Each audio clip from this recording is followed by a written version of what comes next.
I'm Luís Norberto. I play the viola. I'm a viola teacher, and I have a zest for life. I don't consider myself a great cook, but I don't consider myself a great teacher or viola player either. On the other hand, I find it easy to feel happy. But I feel sometimes some students find it difficult to feel happy with what they play. And the very young sometimes don't know where to start. They lack the ability to observe and to know exactly what to observe.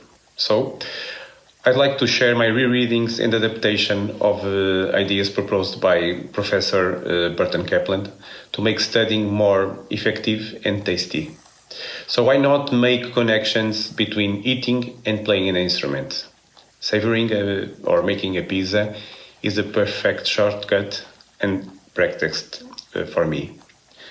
100% of children eat. 99% of children like to eat pizza. 98% of children are able to help make a pizza.